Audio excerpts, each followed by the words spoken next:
The rain came down like the wrath of God himself, turning the Arizona dust into rivers of mud that threatened to swallow everything in their path. And Kade Orson had seen enough storms in his 32 years to know this one meant business. He pulled his wide-brimmed hat lower over his eyes and urged his mare forward through the deluge, squinting through the sheets of water that obscured the trail back to his cabin in the mountains above Springerville. Lightning cracked across the darkening sky, illuminating the landscape in harsh white flashes, and that was when he saw her. A woman lay curled beneath a wagon on the side of the road, her dress soaked through and plastered to her shivering form. Dark hair spread across the muddy ground like spilled ink. Kade's heart lurched in his chest as he dismounted in one fluid motion, his boots splashing into ankle-deep water. He dropped to his knees beside the wagon, the muscles in his broad shoulders bunching beneath his soaked shirt as he reached for her. "Madam, can you hear me?" His voice was rough from years of living alone in the mountains, but there was genuine concern threading through it. The woman's eyes fluttered open, revealing irises the color of mountain laurel in spring. She stared at him without comprehension, her lips tinged blue from the cold, her whole body trembling like an aspen leaf in the wind. She tried to speak, but nothing came out except a soft whimper. Kade did not waste another second. He scooped her into his arms as though she weighed nothing more than a sack of grain, cradling her against his chest. She was freezing, her skin like ice against his hands, and he could feel her heartbeat fluttering weak and fast like a trapped bird. He looked around quickly, taking stock of the situation. The wagon she'd been sleeping under was abandoned, one wheel broken clean off, supplies scattered and ruined by the storm. No horses in sight, no one else around for miles. "I have got you," he murmured, though he was not sure she could hear him over the roar of the rain. "I have got you now." He carried her to his horse with long, purposeful strides, his powerful arms holding her secure against the storm that battered them both. Getting mounted with an unconscious woman in his arms was no easy feat, but Kade had wrestled mountain lions and dragged full-grown elk down from the high country. He managed it with grim determination, settling her across his lap and wrapping one thick arm around her waist to keep her steady. She sagged against him, her head lolling against his shoulder, and he felt a surge of protectiveness so fierce it nearly took his breath away. The ride to his cabin usually took an hour at a steady pace. Kade made it in half that time, pushing his mare harder than he liked but knowing every minute counted. The woman in his arms grew colder and stiller with each passing moment, and he found himself talking to her, saying anything to fill the terrible silence. "Stay with me now. My cabin is not far. I will get you warm and dry. Just hold on a little longer." The cabin finally came into view through the curtain of rain, a sturdy structure of logs and stone that Kade had built with his own 2 hands 5 years ago when he had decided civilization was not for him. He had come west after the war, after watching too many good men die in muddy trenches back east, and had carved out a life in these mountains that suited him just fine. Until this moment, he had never once regretted his solitary existence. He dismounted awkwardly, still holding the woman, and kicked open his cabin door. The interior was dark and cold, but it was dry, and that was what mattered. He laid her gently on his bed, the only real piece of furniture in the single room besides a table and 2 chairs he had made himself. His hands moved with practiced efficiency as he stripped off her wet clothes, trying hard not to think about the smooth, pale skin he revealed, focusing instead on the alarming coldness of her flesh and the blue tinge to her lips. Kade grabbed every blanket he owned and piled them over her, then turned to building a fire in the stone hearth. His hands worked quickly, stacking kindling and logs, striking flint to steel until flames caught and began to spread. The fire grew rapidly under his skilled attention, filling the cabin with flickering orange light and blessed warmth. He turned back to check on the woman and found her eyes open again, watching him with a mixture of confusion and fear. She tried to sit up, clutching the blankets to her chest, and he held up his hands in what he hoped was a calming gesture. "Easy now. You are safe. I found you under that wagon, half frozen to death, had to get you warm." Her teeth chattered so hard she could barely speak, but she managed to force words out. Where am I?" "My cabin, about 10 miles north of Springerville. Name is Kade Orson." He stayed where he was, not wanting to frighten her further by moving too close too fast. "What is your name? What were you doing out there alone?" She blinked at him, her mind clearly struggling to process his questions through the fog of cold and exhaustion. "Anna," she finally whispered. "Anna Parker. The Wagon. We were traveling to Springerville, my uncle and his wife. We stopped to fix the wheel, and I must have fallen asleep. When I woke up, they were gone. Everything was gone except the broken wagon." Cade's jaw tightened. He had seen his share of cruelty in this world, but abandoning a young woman alone on the trail was a special kind of evil. "How long ago?" "I do not know. Hours, maybe. I tried to walk, but the storm came and I could not see where I was going. I crawled under the wagon to wait it out." Her voice broke on the last words and tears began to slide down her cheeks. Why would they leave me? He had no answer that would make it hurt less, so instead he said, "You need to get warm. Really warm. Can you sit closer to the fire?" She nodded and tried to stand, but her legs buckled immediately. Cade caught her before she hit the floor, his strong arms wrapping around her blanket-covered form. He could feel her shaking against him, her whole body racked with tremors. Without thinking too hard about it, he lifted her again and carried her to the chair nearest the fire, settling her in it and tucking the blankets more securely around her shoulders. "I'm going to make you something hot to drink," he said, "and then we need to get some food in you." He moved about the cabin with the ease of long practice, filling his battered kettle with water from the barrel by the door and hanging it over the fire to heat.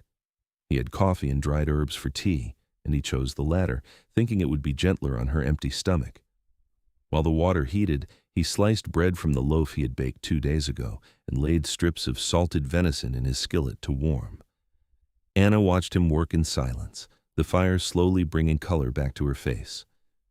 She was young. Cade realized now that he could see her properly, probably not more than 22 or 23.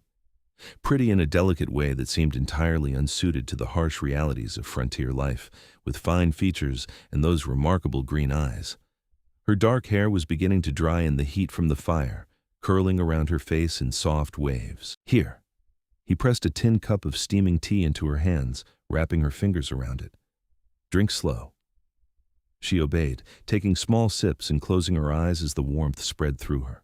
After a few minutes, she looked up at him with something approaching clarity in her gaze. "Thank you. You saved my life." Cade shrugged, uncomfortable with her gratitude.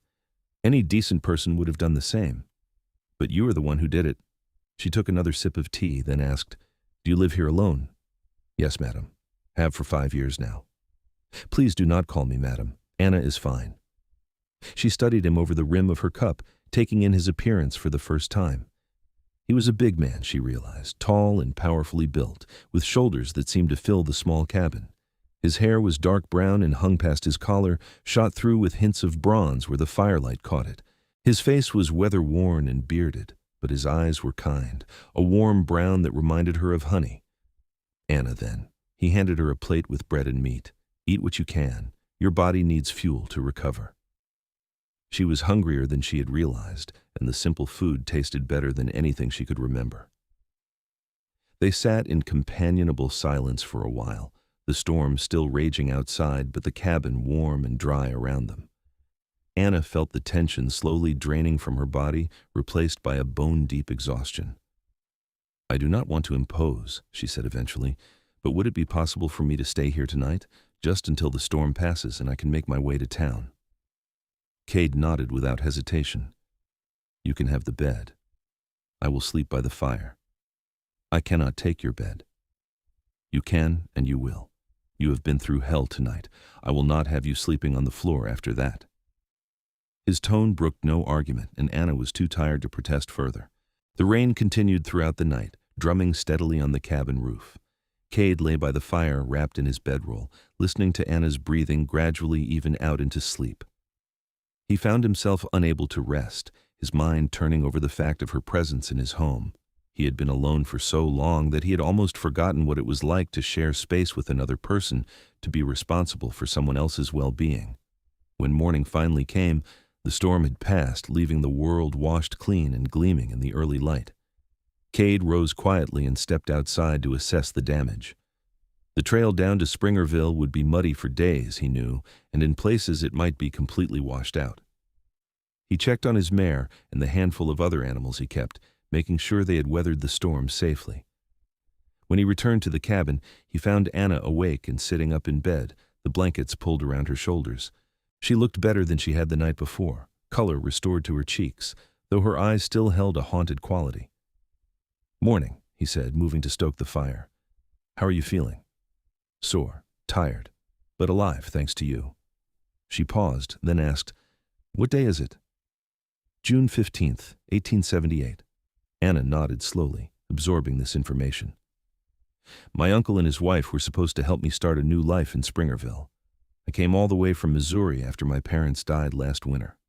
I had no other family, and when my uncle wrote offering me a place to stay, I thought—" She trailed off, her voice thick with unshed tears. "I thought I would finally have a home again." Kade felt something twist in his chest at the raw pain in her voice. He crossed to the bed and sat down carefully on the edge, keeping a respectful distance. "I'm sorry. That's a hard thing to bear." "They took everything," Anna continued, her words coming faster now as though a dam had broken. "My mother's jewelry, the little bit of money I had saved, my other clothes, everything. They must have been planning it all along. They never wanted to help me. They just wanted what I had." "Some people are no better than wolves," Kade said quietly. "They see weakness and they strike. But you are not weak, Anna. You survived. That takes strength." She looked at him with those green eyes swimming with tears. "I do not feel strong. I feel lost and stupid, and so very alone." Without thinking, Kade reached out and took her hand in his much larger one. Her fingers were small and delicate compared to his work-roughened palms, but they gripped his with surprising force. "You are not alone right now, and I promise you, we will figure this out." They stayed like that for a long moment, hands clasped, the morning light streaming through the cabin window. Something passed between them in that silence, an understanding that went deeper than words. Kade felt it settle into his bones, warm and certain. Finally, Anna pulled her hand back gently and cleared her throat. "I should go to Springerville, find the sheriff, report what happened. Maybe there's work I can find, some way to earn enough money to get by." Kade nodded slowly. "The trail's going to be rough after last night's storm. Might take a full day to get down there, maybe longer. You should rest another day first, build your strength back up." Part of him expected her to argue, to insist on leaving immediately, but instead, she nodded. "If you are sure you do not mind, I do not want to be a burden." "You are not a burden." The words came out more forcefully than he intended, and he saw her eyes widen slightly. He softened his tone. "I mean it. Stay as long as you need to." Over the next few days, a routine developed between them that felt surprisingly natural. Kade went about his usual tasks, checking his trap lines, hunting, tending to the small garden he kept behind the cabin. Anna helped where she could, cooking meals and mending a tear in one of his shirts with neat, precise stitches. They talked while they worked, sharing pieces of their pasts. Kade told her about growing up on a farm in Ohio, about joining the Union Army when he was barely 18, about the things he had seen during the war that made him crave solitude afterward. He spoke about coming west in 1873, drifting through various territories before finding these mountains and deciding to stay. Anna told him about her childhood in Missouri, her parents who had run a dry goods store, her mother who had taught her to read and sew and cook. She spoke about the fever that had taken both her parents within a week of each other, leaving her with nothing but debts and the distant promise of family in Arizona. "I should have known it was too good to be true," she said one evening as they sat by the fire after supper. "Uncle Harold never wrote when my parents were alive, never visited. But after they died, suddenly he was so concerned about me, so eager to help. I was just too desperate to see the trap." "You could not have known," Kade said. "And even if you had suspected, what choice did you have? A woman alone in Missouri with no money and no prospects? I could have found work there, as a seamstress or a teacher maybe. Maybe. Or maybe you would have ended up in a much worse situation." He leaned forward, his forearms resting on his knees, his eyes serious. "You are here now. That is what matters. And I meant what I said before. We will figure this out together." Anna studied him across the firelight, this massive, gentle man who had saved her life without hesitation and asked for nothing in return. "Why are you being so kind to me? You do not know me at all." Kade was quiet for a long moment, his gaze fixed on the flames. When he finally spoke, his voice was low and thoughtful. "I have been alone in these mountains for 5 years. Chose it, liked it, never thought twice about it. But having you here these past few days, it has made me realize how much I have missed having someone to talk to, someone to share meals with, someone who makes this cabin feel like a home instead of just a place to sleep." He looked up at her then, and the intensity in his eyes made Anna's breath catch.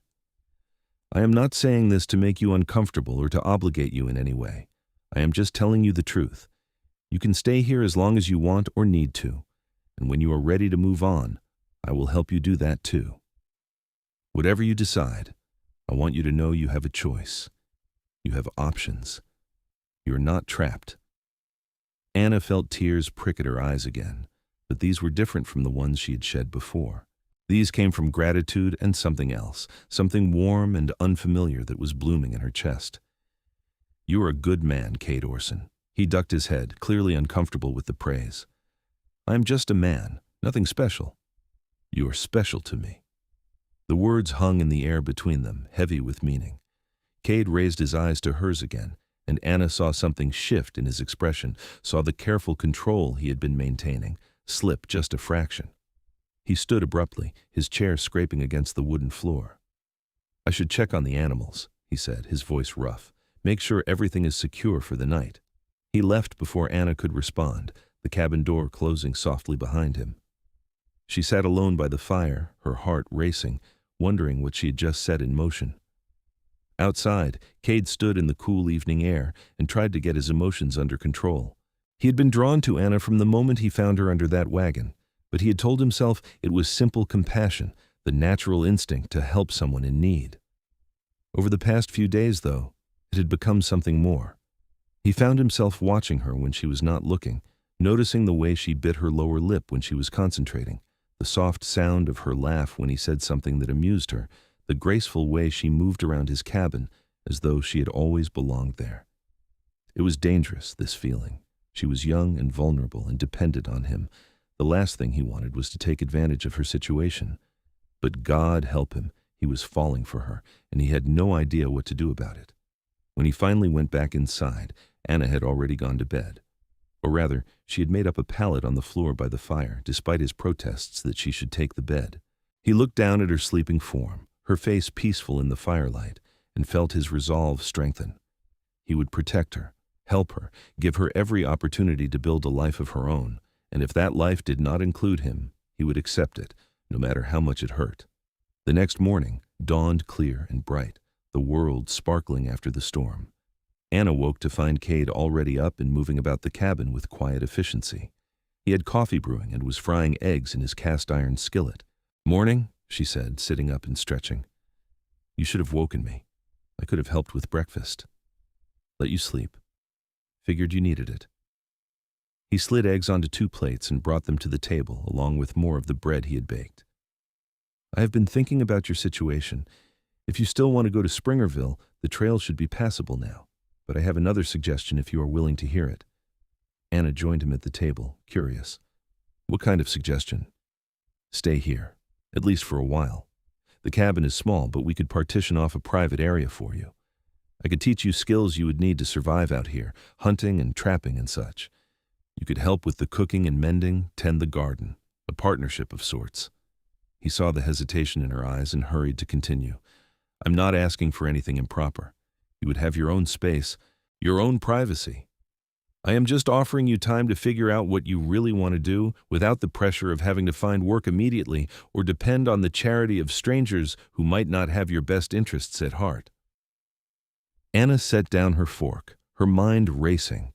Everything Kade said made practical sense. Springerville was a small town, and opportunities for a single woman with no money and no connections would be limited. She would likely end up as a laundress or working in one of the saloons, neither of which appealed to her. Here, she would be safe. More than that, she would be with someone who genuinely cared about her well-being. But there was another consideration, one that made her heart beat faster. She was attracted to Kade in a way she had never been attracted to anyone before. The sight of him chopping wood, his muscles flexing beneath his shirt, made her mouth go dry. The sound of his deep voice reading aloud to her in the evenings from the few books he owned sent shivers down her spine. And the way he looked at her sometimes with such carefully banked intensity made her wonder what it would be like to be kissed by him, held by him, loved by him. "I would not be taking advantage," she asked quietly, "of your kindness? No. If anything, I would be the one benefiting. This cabin gets lonely, Anna. Having you here has reminded me what it feels like to have a purpose beyond just surviving day to day." She nodded slowly. "Then yes, I would like to stay, for a while at least, until I figure out what comes next." The relief on Kade's face was unmistakable, though he tried to hide it. "Good. That is good. We can ride into town tomorrow if you like. Let the sheriff know what happened with your uncle. File a report, and we can pick up any supplies you might need." Over the following weeks, Anna settled into life at the cabin with surprising ease. Kade was true to his word, rigging up a curtain to separate off a corner of the cabin for her, giving her a private space to sleep and dress. He taught her how to shoot his rifle, how to skin a rabbit, how to read the weather by watching the sky and the behavior of animals. She proved to be a quick learner, approaching each new skill with determination. In turn, she brought changes to the cabin that Kade had not realized he was missing. Wildflowers in a jar on the table, curtains at the window that she sewed from fabric he bought on their trip to Springerville. Meals that were more varied and flavorful than the simple fare he had been preparing for himself. The sound of humming as she worked, filling the silence he had grown so accustomed to. They had gone to Springerville as planned, riding together on Kade's horse with Anna seated in front of him, acutely aware of his solid warmth at her back and his arm around her waist, holding her steady. The sheriff had listened to her story and promised to keep an eye out for her uncle and his wife, though he admitted the chances of recovering her belongings were slim. "Folks drift through all the time," he had said, his tone sympathetic but resigned. "Could be anywhere by now." Kade had taken her to the general store afterward and insisted on buying her fabric, thread, a new dress, sturdy boots, and other necessities despite her protests. "You are helping me," he said firmly. "This is just fair compensation." They had drawn stairs in town, this rough mountain man with a young, pretty woman at his side, and Anna had heard the whispers, the speculation about what their relationship might be. She found she did not care. Let them think what they wanted. She knew the truth, knew that Kade was honorable and respectful, that he had never once made her feel uncomfortable or pressured, though lately she found herself wishing he would. It happened one evening in late July, a month and a half after Kade had found her under that wagon. They had spent the day hiking up to a high meadow where Kade wanted to check for signs of elk. The summer sun had been hot and bright. They had stopped to rest by a stream that tumbled down through the rocks, cold and clear. Anna had knelt by the water to splash her face and fill their canteens, and when she looked up, she found Kade watching her with an expression that made her breath catch. It was the same look she had caught glimpses of before, but this time he did not try to hide it. This time he let her see the hunger, the longing, the fierce protectiveness that he felt. "Kade," she said softly, standing and taking a step toward him. He shook his head as though trying to clear it and stepped back. "We should head back. Sun will be setting soon." But Anna was tired of this careful dance they had been doing, tired of pretending she did not feel the pull between them growing stronger every day. She closed the distance between them and placed her hand flat against his chest, feeling the rapid thunder of his heart beneath her palm. "Why do you keep pulling away from me?" she asked, looking up into his face. "I see the way you look at me. I feel it when we are close. Why do you fight it?" Kade's jaw clenched, the muscles jumping beneath his beard. "Because you deserve better than a rough mountain man who has spent the last 5 years hiding from the world. Because you are young and you have your whole life ahead of you. Because I do not want you to feel obligated to me just because I helped you." "Do you think I am a child who does not know my own mind?" Anna's voice was steady despite the emotions swirling inside her. "Do you think I have not thought about this, about you, about what I want?" "Anna." Her name came out as a groan, and she could see him struggling to maintain control. "I am 23 years old, Kade. I'm not a girl. I am a woman, and I am telling you what I want." She took a deep breath, gathering her courage. "I want you. I want to stay here not because I have nowhere else to go, but because this is where I choose to be. Because you make me feel safe and valued and seen in a way no one else ever has. Because when I imagine my future, you are in it." For a long moment, Kade just stared at her, his eyes searching her face as though looking for any sign of doubt or hesitation. Then, slowly, carefully, he raised his hand and cupped her cheek, his calloused thumb brushing across her skin with surprising gentleness. "You are sure?" he asked, his voice barely above a whisper. "You are absolutely sure?"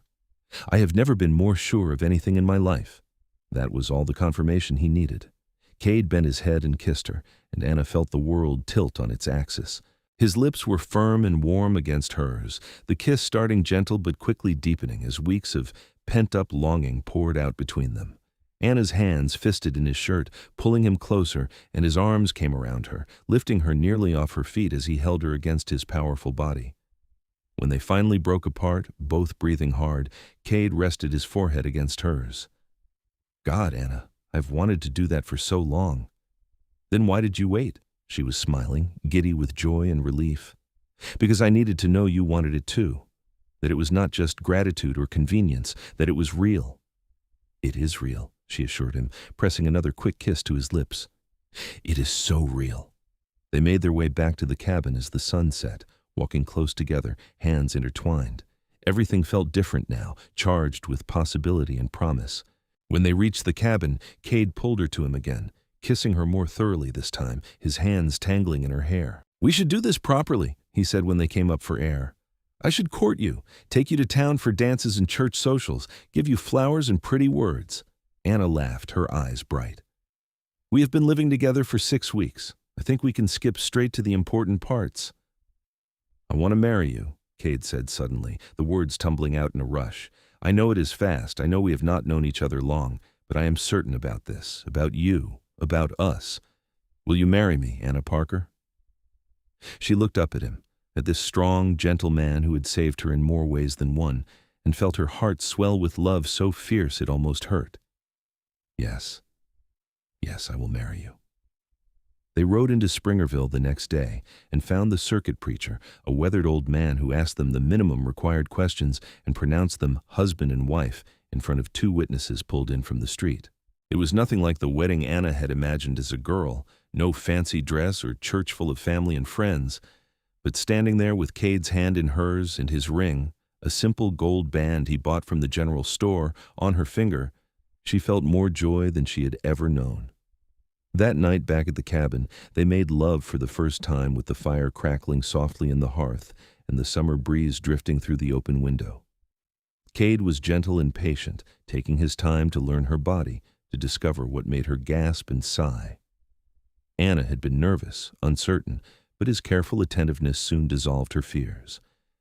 Afterward, she lay in his arms, her head on his chest, listening to the steady beat of his heart, and knew she was exactly where she belonged. The months that followed were the happiest of Anna's life. She and Kade fell into a rhythm that felt as natural as breathing, working together during the day and spending the evenings talking, reading, or simply sitting close by the fire. They made love often, learning each other thoroughly, and Anna marveled at the way Kade could be so powerful and commanding in every other aspect of his life, but so tender and generous with her in their bed. As summer turned to autumn and the aspens on the mountainside blazed gold, Anna began to suspect she might be pregnant. Her monthly courses had not come, and she felt tired in a way that seemed different from simple exhaustion. One morning in late September, she woke up nauseous and barely made it outside before losing the contents of her stomach. Kade was beside her in an instant, holding her hair back and rubbing her back with one large hand. When the sickness passed, he carried her back inside and settled her in a chair, his face creased with worry. "Should I ride for the doctor?" he asked, kneeling beside her. Anna shook her head, a smile playing at her lips despite her discomfort. "No doctor needed. At least, not yet. Kade, I think I am pregnant." His eyes went wide, his mouth falling open. "Pregnant? You mean we are going to have a baby?" "Yes, I think so. I'm fairly certain." For a moment, Kade did not move, did not speak. Then he let out a whoop of pure joy and swept her into his arms, spinning her around despite her laughing protests. "A baby! We are having a baby!" He set her down carefully, immediately concerned. "Are you all right? Should you be standing? Do you need to lie down? What can I get you?" Anna laughed at his sudden panic. "I'm fine. Women have been having babies since the beginning of time. You do not need to treat me like glass." But Kade fussed over her anyway, insisting she rest more, take it easy, eat larger portions. As her belly grew through the winter months, he became even more protective, refusing to let her do anything he considered too strenuous. He chopped extra wood so she would not have to tend the fire as often, took over most of the cooking, and rubbed her aching back and feet every evening without complaint. "You're going to spoil me," Anna told him one night as he massaged her swollen ankles. "Good. That's my job now." He looked up at her, his eyes full of love. "Taking care of you and our baby. That is all I want to do." The baby came in late April of 1879, on a morning when the mountains were still tipped with snow, but the valley below was green with new growth. Anna's labor started before dawn, and Kade rode like the devil to Springerville to fetch the midwife, an elderly Mexican woman named Senora Juarez, who had delivered half the babies in the territory. The labor was long and difficult, lasting well into the night, and Kade paced outside the cabin like a caged animal, unable to bear hearing Anna's cries of pain but unable to leave either. Finally, just after midnight, he heard a different sound, the thin, angry wail of a newborn. Senora Juarez opened the door, her lined face creased with a smile. "You have a son, Senor Orson, a big, strong boy. Your wife did very well."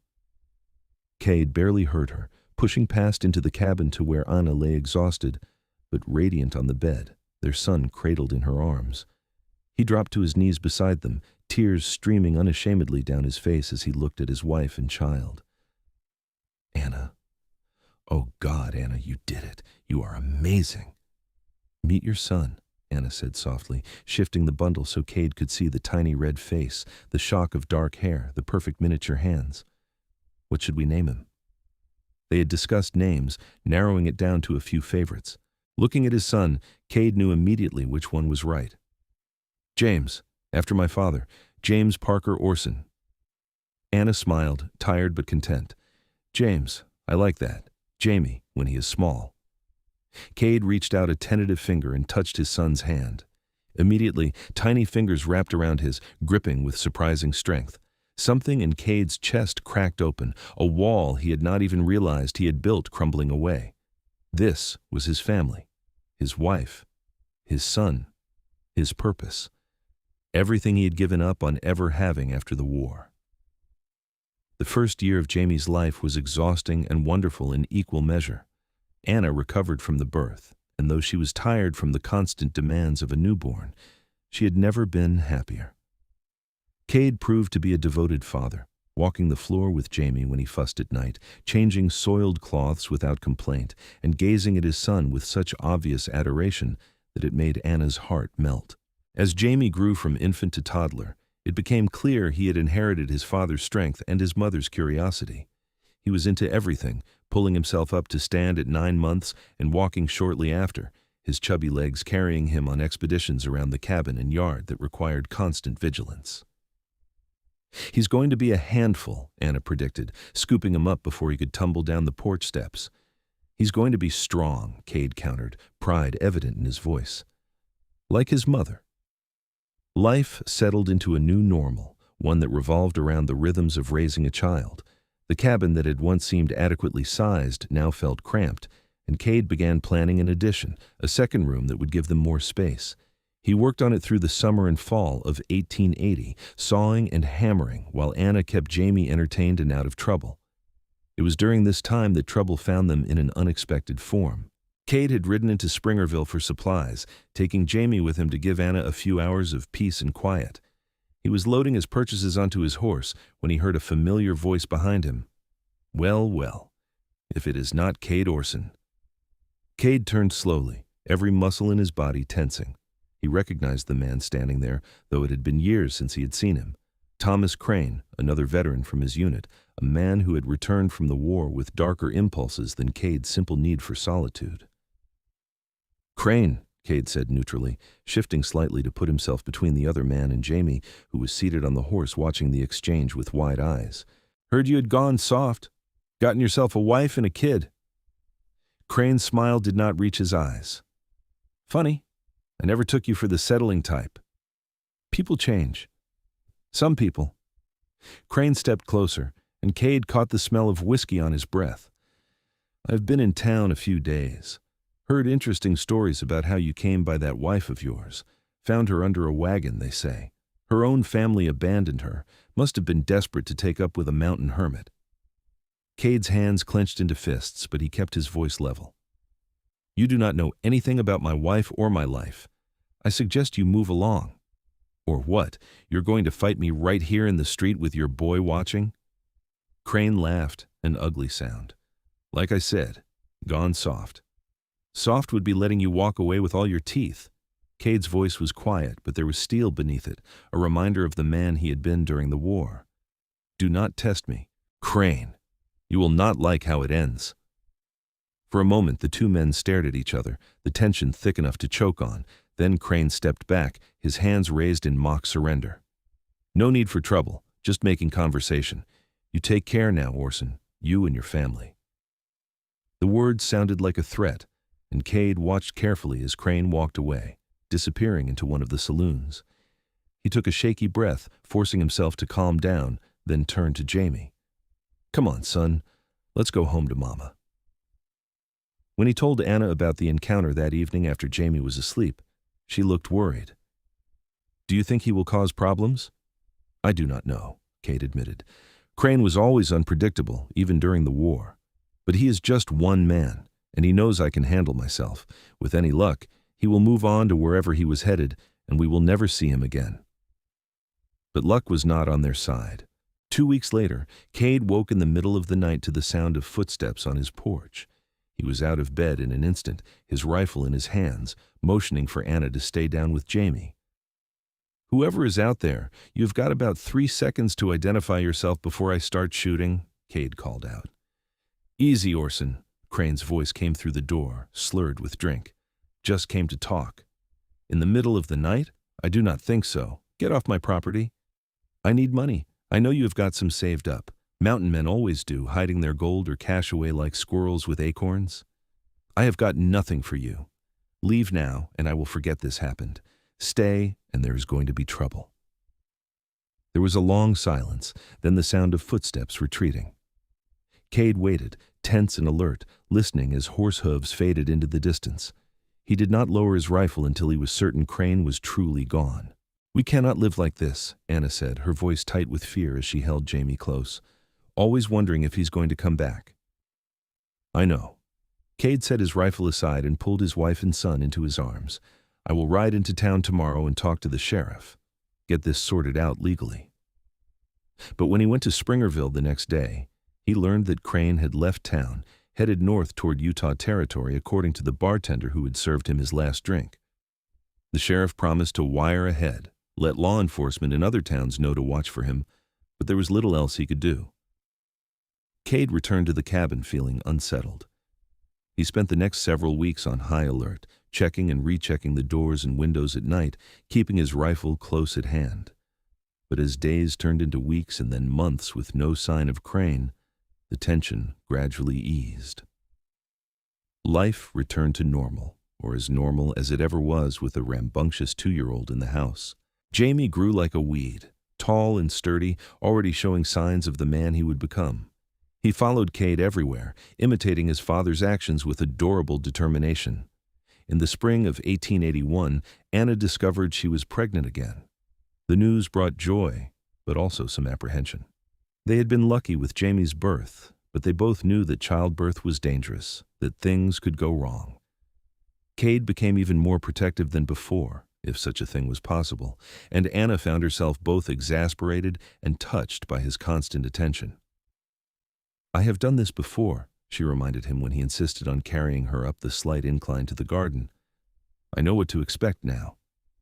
That does not mean I am taking any chances, Kade replied stubbornly. This pregnancy was different from the first, though.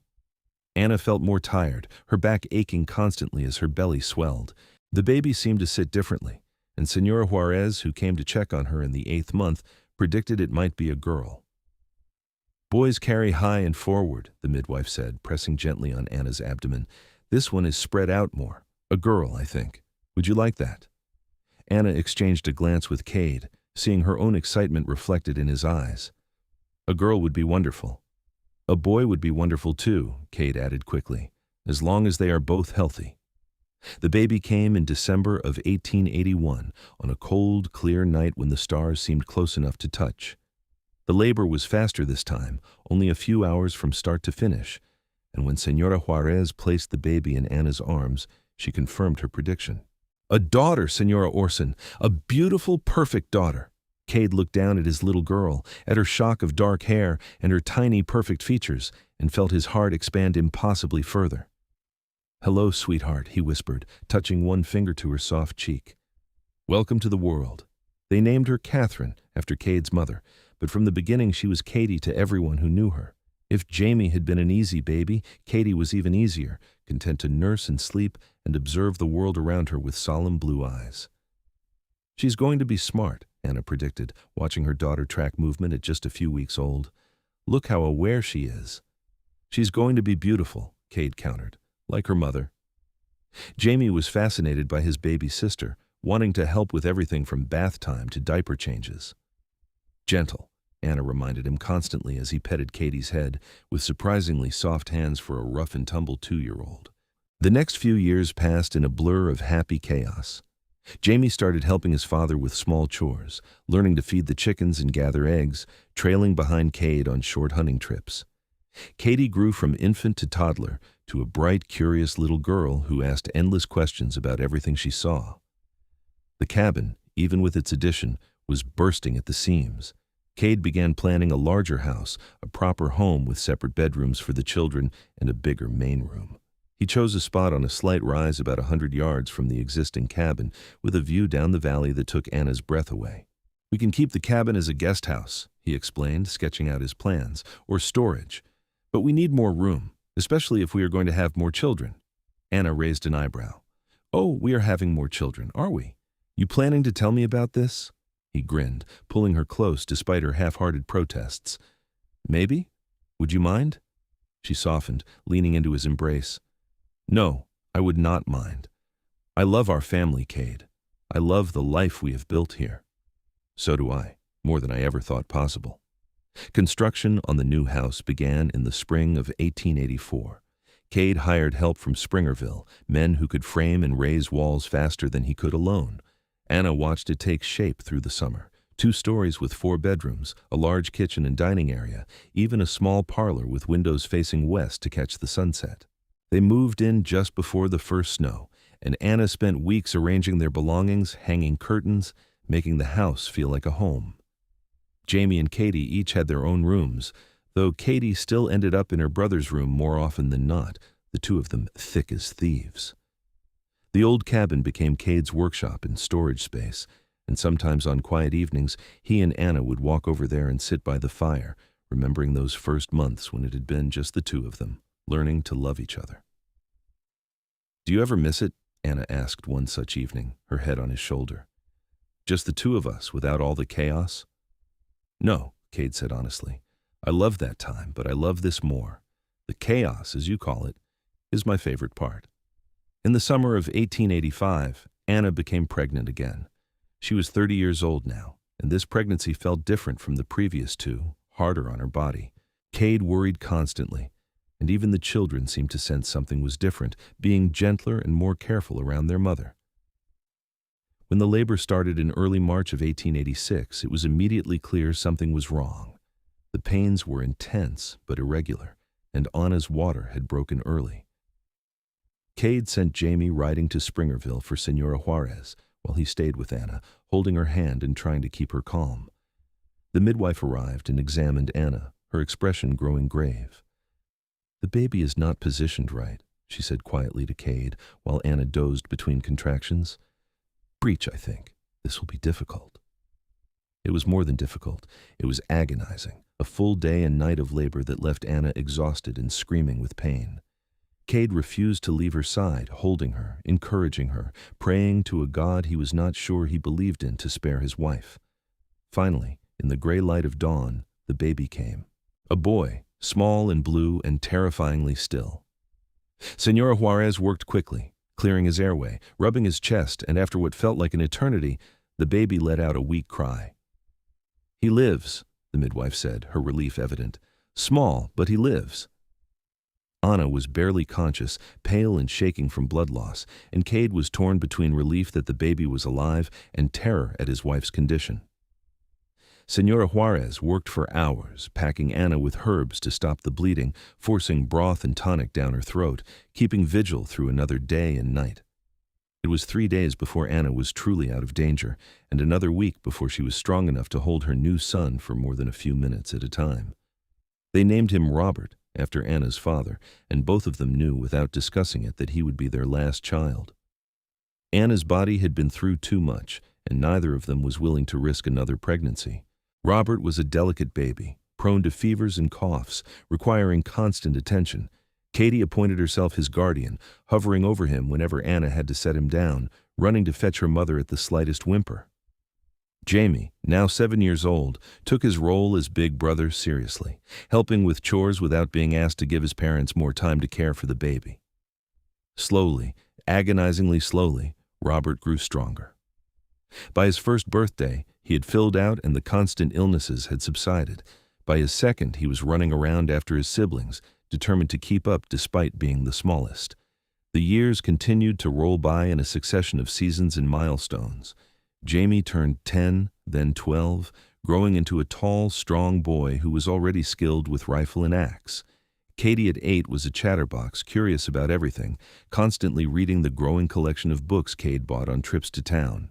Robert at 4 was the wild child, fearless and reckless, giving his parents gray hairs with his exploits. Kade had expanded their operation, adding more animals, trading furs and meat in Springerville, and even making trips to larger towns in New Mexico to sell his goods. They were not wealthy by any stretch, but they were comfortable, with money saved and a pantry that was always full. Anna had become known in the region as someone who could help with healing, having learned much from Senora Juarez over the years. Women from Springerville and surrounding homesteads would make the journey to the Orson place seeking remedies or advice, and Anna was always generous with both. One evening in late 1890, after the children were all in bed, Kade and Anna sat on the porch of their house, wrapped in blankets against the autumn chill. Stars wheeled overhead in their eternal dance, and the mountains loomed dark and protective around them. "Do you ever think about how different your life might have been?" Kade asked, his arm around her shoulders. "If I had not found you that night?" Anna considered the question seriously. "Sometimes, but I do not linger on it, because this is where I am meant to be. I truly believe that. Everything that happened, all the pain and fear and uncertainty, it led me here to you. And I would not change a single thing. Even almost dying when Robert was born? Even that, because it gave us Robert, and besides, I did not die. I am right here, exactly where I want to be." Kade pulled her closer, pressing a kiss to her temple. "I love you, Anna Orson, more than I have words to express." "I love you too, always." They sat in comfortable silence, two people who had found each other against all odds and built something beautiful together. The door opened behind them, and Kade appeared, rubbing sleep from her eyes. "Mama? I had a bad dream." Anna opened her arms, and Kade climbed into her lap, still small enough to curl up against her mother. Moments later, the door opened again, and Robert appeared, not wanting to be left out, and then Jamie, drawn by the voices of his family. They all squeezed onto the porch, children and parents tangled together in a pile of warmth and love, and Kade looked at his family and thought about how close he had come to never having this. How, if it had not been for that storm, for his decision to ride home that particular way on that particular night, he might have spent the rest of his life alone in these mountains, never knowing what he was missing. "Papa," Robert asked, his voice drowsy, "tell us the story about how you found Mama." It was a story they had heard dozens of times, but they never tired of it. Kade smiled and began, his deep voice weaving the familiar tale of a storm and a woman under a wagon and a mountain man who found her and knew, even then, that his life had just changed forever. The children fell asleep one by one, lulled by their father's voice and the security of being surrounded by family. Eventually, Kade and Anna carried them to their beds and retired to their own room, the house settling into the peaceful quiet of night. Years continued to pass, each bringing its own joys and challenges. Jamie grew into a strong young man, eventually marrying a girl from Springerville and building his own cabin a few miles from his parents' place. Katie showed aptitude for teaching and began giving lessons to children in the area, turning the old cabin into a one-room schoolhouse. Robert took after his father, preferring the solitude of the mountains, learning to trap and hunt and live off the land. Kade and Anna aged together, their hair turning gray, their bodies growing weaker, but their love remaining constant. They had weathered everything life threw at them, from harsh winters and dry summers to sickness and injury, and had come through it all together. In the spring of 1905, on a day when the wildflowers blanketed the meadows and the air smelled of pine and new growth, Kade and Anna sat on their porch and watched their grandchildren play in the yard. Jamie's 3 children, Katie's 2, Robert's new baby daughter. The next generation, carrying forward the legacy of love and strength that had started with a storm and a rescue and 2 people finding each other when they needed it most. "We did good," Anna said, her hand in Kade's, their fingers intertwined as they had been for over 26 years. "Look at what we built." "We did better than good," Kade replied, his voice still strong despite his 60 years. "We built something that will last long after we are gone. A family, a legacy, a home." Anna leaned her head on his shoulder, the same gesture she had made 1,000 times before, and felt complete contentment wash over her. This was what she had been searching for all those years ago when she had left Missouri, even if she had not known it then. Not just a place to live, but a place to belong. Not just survival, but a life rich with love and meaning. The sun began to set, painting the mountains in shades of gold and crimson, and their grandchildren's laughter echoed across the valley. Kade wrapped his arm around Anna, holding her close as they watched the day fade into dusk, and both of them knew without speaking that they would not trade this life for anything in the world. The mountain that had been Kade's refuge from pain and loss had become the foundation of his greatest joy. The storm that had nearly killed Anna had delivered her to the one person who would cherish her completely. And the chance encounter on a muddy road on a June night in 1878 had set in motion a love story that would endure through decades and generations. As stars began to appear in the darkening sky, Anna squeezed Kade's hand. "Do you remember what you said to me that first night, when you found me under the wagon? I said I had got you, that I would not let you go. And you never did. You kept that promise every single day. It was the easiest promise I ever made. From the moment I saw you, something in me knew. I was meant to find you. We were meant to be together." "We were," Anna agreed softly. "We absolutely were." They sat there long after the children had been called inside, long after the last light faded from the western sky, 2 people who had found in each other everything they never knew they needed.